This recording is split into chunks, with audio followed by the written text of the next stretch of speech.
സംസ്ഥാന സമ്മേളനത്തിന്റെ അനുബന്ധ പരിപാടി നടക്കുകയായിരുന്നു. ഇന്നലെ തലശ്ശേരി സുമംഗല ദാമോദരന്റെ പ്രതിരോധത്തിന്റെ തുടിപ്പുകൾ എന്ന പുസ്തകത്തിന്റെ പ്രകാശനം അത് കഴിഞ്ഞ് ഇന്ന് രാവിലെ എനിക്ക് മടങ്ങി വരാൻ കഴിഞ്ഞുള്ളൂ. അതുകൊണ്ടാണ് രാവിലെ മുതൽ ഇവിടെ വരാൻ കഴിയാതെ പോയത്. വളരെ ഗംഭീരമായി സമൂഹ മാധ്യമങ്ങളെ കുറിച്ചുള്ള ഒരു ക്ലാസ് തന്നെ മഹേഷ് ഇവിടെ നിർവഹിച്ചു കഴിഞ്ഞു. എനിക്ക് തോന്നിയ ഒറ്റ കാര്യം ഞാനൊട്ടും സംസാരിക്കുന്നില്ല, കാരണം വളരെ പ്രായോഗികതയിൽ ഊന്നിയിട്ടുള്ള കുറെ അധികം പാഠങ്ങളാണ് ഇവിടെ ചർച്ച ചെയ്തുകൊണ്ടിരിക്കുന്നത്. അതിൽ വളരെ പ്രധാനപ്പെട്ട ഒന്ന് രണ്ട് കാര്യങ്ങൾ എഫ്ഡിയെ കുറിച്ചൊക്കെ അദ്ദേഹം പറയുകയുണ്ടായി. അത് മുമ്പൊരിക്കൽ നമ്മുടെ ഒരു ഓൺലൈനിലുണ്ടായിരുന്ന ഇതുപോലൊരു ശില്പശാലയുടെ ഘട്ടത്തിലും ഗോപകുമാർ ഓർമ്മിപ്പിച്ചുള്ള ഒരു കാര്യമാണ്. അതുകൊണ്ട് അതുമായി ബന്ധിപ്പിച്ച ഒരാശയമാണ് ഞാൻ പ്രധാനമായും ഉന്നയിക്കുന്നത്.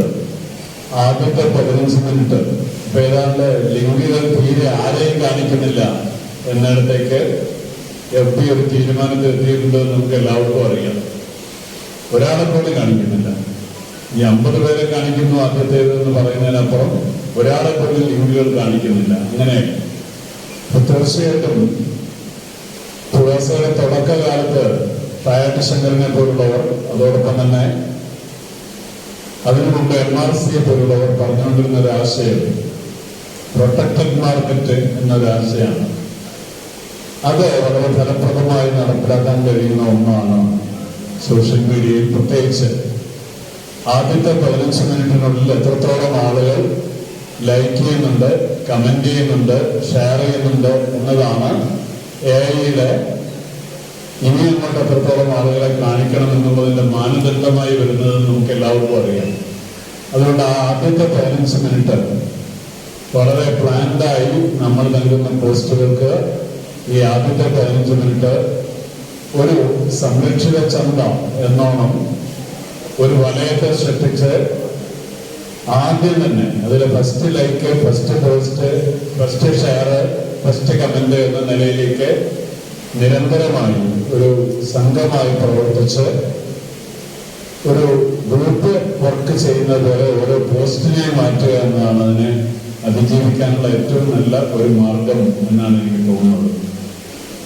പിന്നെ അദ്ദേഹം പറഞ്ഞ വളരെ പ്രധാനപ്പെട്ട ഈ ആശയങ്ങൾ വളരെ ദീർഘങ്ങളായ ലേഖനങ്ങൾക്ക് പകരം ചെറിയ കണ്ടന്റ് എപ്പോഴും വളരെ ക്രിസ്പാക്കി മാറ്റുക എന്നൊരാശയം, അതും ഞാൻ ഇതിനെക്കുറിച്ചുള്ള സങ്കല്പങ്ങളിൽ തന്നെ വലിയ മാറ്റം വരികയാണ്. ഇത്തവണ അക്കുതോഗാവ അവാർഡ് നേടിയിട്ട് റീകുദാൻ ടോക്കിയോ ടവറസ് സിമ്പതി എന്ന ഗ്രന്ഥത്തിനാണ് ലഭിച്ചത്. ആ കൃതിക്ക് അവാർഡ് സ്വീകരിച്ചുകൊണ്ട് അവർ നടത്തിയ പ്രസംഗത്തിൽ പറഞ്ഞ വളരെ പ്രധാനപ്പെട്ട ഒരു കാര്യം GPT ചാറ്റാണ്. അത് പറഞ്ഞെന്ന അത് അതുപോലെ പകർത്തിയിട്ടാണ് ഇതിൽ 5% ഈ കൃതിയിലുള്ളത് എന്നാണ് അവർ അവാർഡ് വാങ്ങിക്കൊണ്ട് ആ ദിവസം തന്നെ പറഞ്ഞത്. അപ്പൊ നമ്മുടെ സർഗാത്മകതയെ കുറിച്ചുള്ള ഇതുവരെയുള്ള എല്ലാ നിർവചനങ്ങളും മനുഷ്യകേന്ദ്രിതമാണ്. ആ നിർവചനങ്ങളിലും നിലപാടുകളിലും അടക്കം വ്യത്യാസം വരികയാണ് നമ്മൾ തിരിച്ചറിയുന്നത്. ആധുനികതയ്ക്കും ആധുനികോത്തരതയ്ക്കും ശേഷം നവസാങ്കേതികതയുടെ ഒരു കാലത്ത് മനുഷ്യകേന്ദ്രിതമായ സർഗാത്മകത എന്നതിനപ്പുറത്ത് മനുഷ്യബുദ്ധിയും യന്ത്രബുദ്ധിയും ചേരുന്ന സർഗാത്മകതയുടെ ഒരു കാലത്തേക്ക് സഞ്ചരിച്ചുകൊണ്ടിരിക്കുന്നു എന്നത് നമുക്ക് അത് പരസ്യമായി പറയാൻ തുടങ്ങുകയാണ്. GPT ചാറ്റ് എഴുതി തന്നത് അതുപോലെ പകർത്തിയിട്ടാണ് നിങ്ങൾ ഇത്രയും വലിയ പുരസ്കാരം തന്ന് ഈ കൃതി എഴുതിയിരിക്കുന്നത് എന്ന് അവാർഡ് ഏറ്റുവാങ്ങുന്ന ഫംഗ്ഷനിൽ വെച്ച് ജപ്പാനിലെ ഏറ്റവും പ്രസിദ്ധമായ അവാർഡാണ് അക്കുതോഗാവ. അതിൽ വെച്ച് റീകുദാൻ അത് ഏറ്റുപറയുകയാണ് ചെയ്യുന്നത്.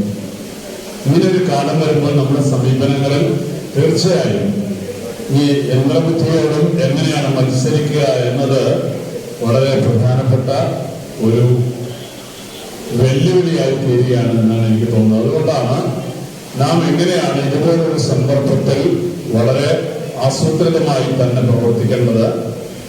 അതുകൊണ്ട് നേരത്തെ അവർ പറഞ്ഞുകൊണ്ടിരുന്നത്, നമ്മുടെ മുമ്പേ കടന്നുപോയവർ പറഞ്ഞുകൊണ്ടിരുന്ന വളരെ പ്രധാനപ്പെട്ട ഒരു ആശയം, നമ്മുടെ എഴുത്തുകളെ, നമ്മുടെ കൃതികളെ, നമ്മുടെ കലാരൂപങ്ങളെ എങ്ങനെയാണ് സംരക്ഷിക്കുക, കൃത്യമായി അതിനെ കുറിച്ച് ചർച്ചകൾ ഉണ്ടാക്കുകയും അതിനെക്കുറിച്ചുള്ള പഠനങ്ങൾ തയ്യാറാക്കുകയും അത് പ്രചരിപ്പിക്കുകയും ചെയ്യുന്ന പോലെ പുരോഗമന എഴുത്തുകാരുടെ കൃതികളെ അവഗണിക്കുന്ന ഒരു കാലത്ത് അതായിരുന്നു ഏറ്റവും പ്രധാനപ്പെട്ട ഒരു മാർഗമായി കണ്ടെത്തിയിരുന്നത്. നാടെങ്ങും അതിനെക്കുറിച്ചുള്ള ചർച്ചകൾ, അതിനെക്കുറിച്ചുള്ള പ്രചാരവേലകൾ.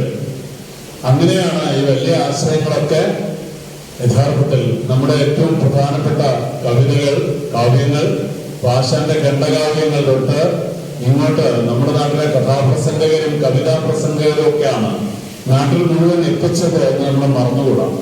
അതുകൊണ്ട് ഈ കൃതികളെ, ആ കൃതികളിൽ നിന്നുള്ള ആശയങ്ങളെ സമൂഹത്തിലേക്ക് എത്തിക്കാൻ ഒരു പ്രൊട്ടക്റ്റഡ് മാർക്കറ്റ് സൃഷ്ടിക്കുക എന്നത് വളരെ ചെറിയ ചെറിയ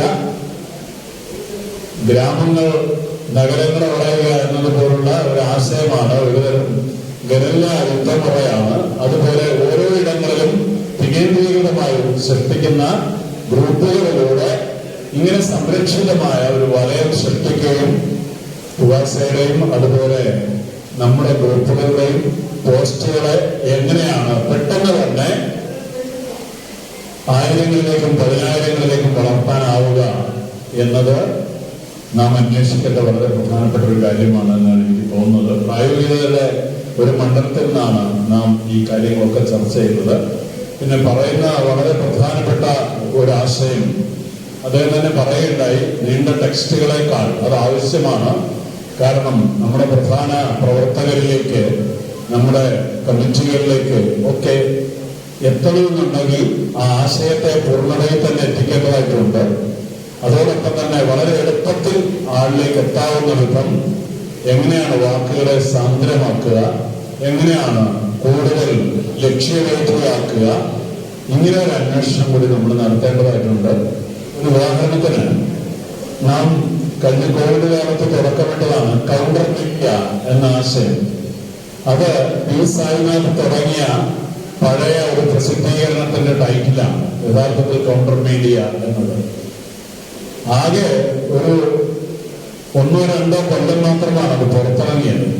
പക്ഷെ അത് ഇന്ത്യയിലെ മാധ്യമ ലോകത്തെ സൃഷ്ടിച്ച കൊടുങ്കാറ്റ് അത്ര ശക്തമായിരുന്നു.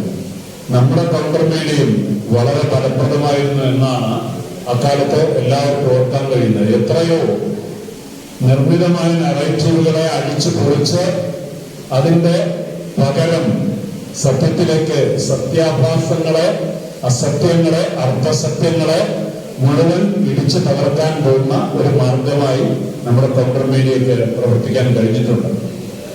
പക്ഷേ സോഷ്യൽ മീഡിയയിൽ ഉണ്ടാകുന്ന ഏറ്റവും വലിയ പ്രവണത, ഒരു മാധ്യമവും അധികകാലം നീണ്ടു നിൽക്കുന്നില്ല, അതല്ലെങ്കിൽ അതിന്റെ പ്രാമാണ്യം അധികകാലം മുന്നോട്ട് പോകുന്നില്ല എന്നതാണ്. അതുകൊണ്ട് ഓരോന്നും നിലനിർത്തുമ്പോൾ തന്നെ പുതിയ പുതിയ മാർഗങ്ങൾ സ്വീകരിക്കുക എന്ന ഒരു വലിയ പരിശ്രമം ഉണ്ടാവണം. ഇതിനേക്കാളേറെ അതോടെ പറഞ്ഞതുപോലെ തന്നെ ഓഡിയോവിനെ വളരെ ഫലപ്രദമായി ഉപയോഗിക്കാൻ, ചിത്രങ്ങളും വീഡിയോകളും ടെക്സ്റ്റും എന്നതിനപ്പുറം ഓഡിയോയും വളരെ ഫലപ്രദമായി ഉപയോഗിക്കാനുള്ള ഒരു വലിയ പരിശ്രമം നമ്മുടെ ഭാഗത്തു നിന്നുണ്ടാവണം. ഇത്രയൊക്കെയാണ് എനിക്ക് പ്രധാനമായും പറയാനുള്ളത്. വളരെ ദീർഘമായി ഇതിനെക്കുറിച്ച് സംസാരിക്കണം എന്നില്ല. ഏതായാലും ഒരു കാര്യം നമ്മൾ ഓർമ്മിക്കണം, അതാണ് മനുഷ്യകേന്ദ്രിതമായ സർഗാത്മകത എന്നതിനപ്പുറം മനുഷ്യബുദ്ധിയുടെ തന്നെ സൃഷ്ടിയായ യന്ത്രബുദ്ധിയും സർഗാത്മകതയിൽ ഇടപെടുന്ന ഒരു കാലത്ത് ആ വെല്ലുവിളിയുടെ മുമ്പിൽ കൂടിയാണ് നമ്മൾ നിൽക്കുന്നത്. അതിനെ ഒരു യാഥാർത്ഥ്യമായി അംഗീകരിച്ചുകൊണ്ട് മാത്രമേ ഇനി നമുക്ക് മുന്നോട്ട് പോകാനാവൂ എന്നിടത്താണ് നാം ഇപ്പോൾ നിൽക്കുന്നത്. അതുകൊണ്ട് വളരെ സാമ്പ്രദായികമായ ഒരുപാട് രീതികളെ നാം തന്നെ അഴിച്ച് പുതുക്കി പണിയേണ്ടിയിരിക്കുന്നു എന്ന ഒരു യാഥാർത്ഥ്യമാണ് യഥാർത്ഥത്തിൽ ഈ ശില്പശാല മുന്നോട്ട് പോകുമ്പോഴും നമ്മുടെ മുന്നിലുള്ളത്. അതിനുള്ള പരിശ്രമങ്ങളിൽ നമുക്ക് ഒന്നിച്ച് സംഘം ചേർന്ന് അതിനായി പരിശ്രമിച്ചുകൊണ്ടിരിക്കാം. അതോടൊപ്പം തന്നെ കഴിഞ്ഞ ഇതുപോലൊരു ശില്പശാലയിൽ ഉന്നയിച്ച വളരെ പ്രധാനപ്പെട്ട ഒരാശയം, നമ്മുടെ ലൈബ്രറികളിലൊക്കെ ഉള്ള കണ്ടന്റ് എന്നത് നവോത്ഥാനം, പുരോഗമന ചിന്ത, മതനിരപേക്ഷത, സമത്വ സങ്കല്പങ്ങൾ ഇതിലൊക്കെ അധിഷ്ഠിതമാണ്.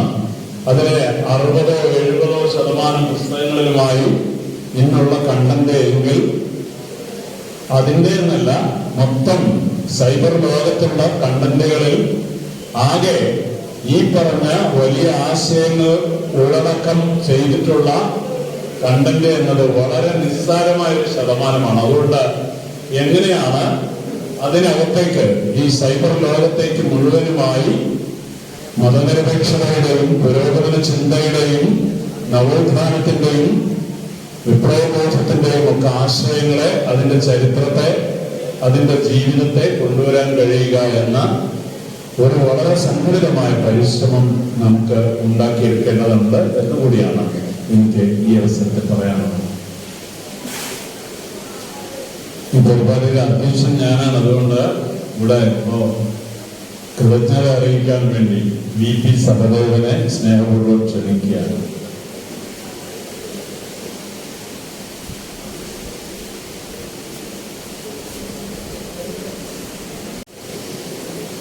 പ്രിയപ്പെട്ടവരെ, വിവിധ സാമൂഹിക മാധ്യമങ്ങളിലൂടെ ഒരു സഞ്ചാരം എന്ന വിഷയം ഇവിടെ അവതരിച്ചിരിക്കുകയാണ്. വളരെ ഒരു ചെറിയ സമയം കൊണ്ട് അവതരിപ്പിക്കാനും ചോദ്യങ്ങൾ ഉന്നയിക്കാനും ഒക്കെ 50 മിനിറ്റാണ് എടുക്കുന്നത്. ഭാരതത്തായിട്ടുള്ള വിഷയമാണ്. 2-3 ദിവസം അടുപ്പിച്ചിരുന്ന് നമ്മൾ ചർച്ച ചെയ്യേണ്ട കാര്യങ്ങളൊക്കെ ഉണ്ടായിരുന്നു. ചെറിയ സമയം കൊണ്ട് തന്നെ നമുക്ക് ഒരു പുതു അറിവുകൾ സമ്പാദിക്കാനായിട്ട് കഴിഞ്ഞിട്ടുണ്ടാവുമെന്ന് പ്രതീക്ഷിക്കണം. വളരെ ഫലപ്രദമായിട്ടുള്ള കാര്യങ്ങൾ നമുക്കറിയാൻ കഴിഞ്ഞിട്ടുണ്ട്. അതുകൊണ്ട് തന്നെ വിഷയം അവതരിപ്പിച്ച അയാൾ മഹേഷിന് സംഘാടക സമിതിക്ക് വേണ്ടി നന്ദി പ്രകാശിപ്പിക്കുന്നു. അവർ ഈ പരിപാടിക്ക് അധ്യക്ഷത വഹിച്ച മികച്ച വാഗ്മിയും കേന്ദ്രകലാ അക്കാദമിയുടെ മരക്കാരനുമായിട്ടുള്ള കരുവൂരിക്ക് നന്ദി പ്രകാശിപ്പിക്കുന്നു. സ്വാഗതം ആശംസിച്ച ഉഗാസയുടെ ജില്ലാ ജനറൽ സെക്രട്ടറി എലി തിരുവനന്തപുരത്തിനും നന്ദി പ്രകാശിപ്പിക്കുന്നു. സംസ്ഥാനത്തിന് വിവിധ ജില്ലകളിൽ നിന്നെത്തിയിട്ടുള്ള എല്ലാ പ്രതിനിധികളും നന്ദി പറയുന്നു.